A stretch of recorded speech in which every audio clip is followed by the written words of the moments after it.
Now let's check out the tilt shift effect.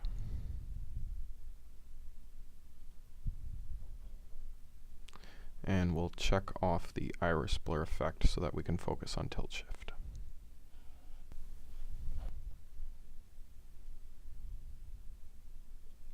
The tilt shift blur creates a plane of focus effect that is modeled after the optical effect found in tilt shift lenses. The outer dashed line adjusts the transition between blurred and unblurred areas of the pin. The inner solid line adjusts the size of the unblurred area, and the pin can rotate the effect. Hold down the Shift key while rotating to constrain the rotation.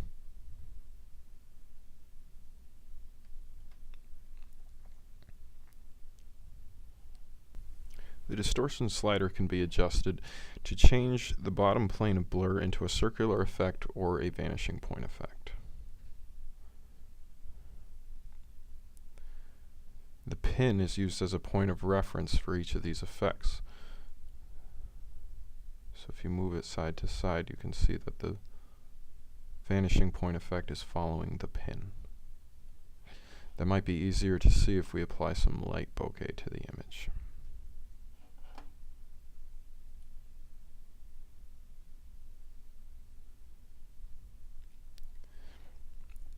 Check on the symmetric distortion box to have the distortion applied to the top plane as well.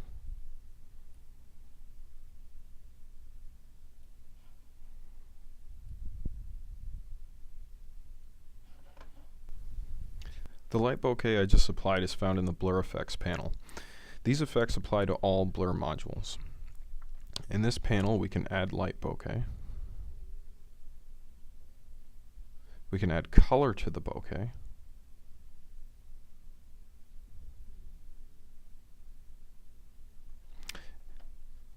And we can adjust the range of tone levels in the image that get transformed into bokeh using the light range sliders here.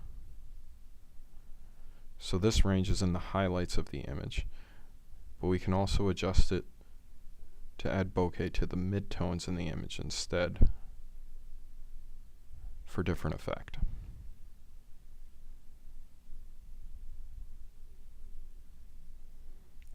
You can check on the high quality checkbox at the top in the options bar to enhance the bokeh with an extra crisp effect.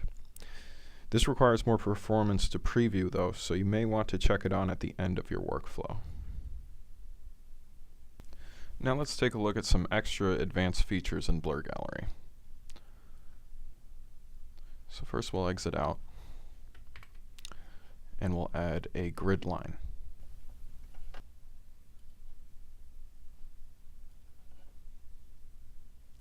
And this is to demonstrate that you can snap pins to grid lines when inside a Blur Gallery.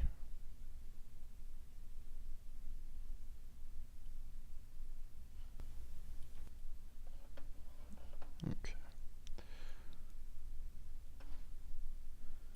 So next we'll demonstrate the focus slider.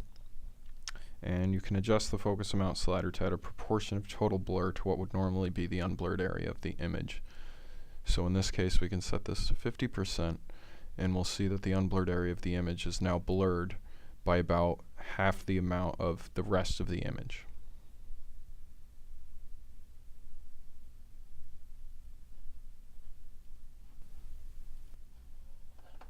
You can move the panels to different areas with Blur Gallery, and you can also reset them just by clicking on Reset Workspace to reset the panel positions.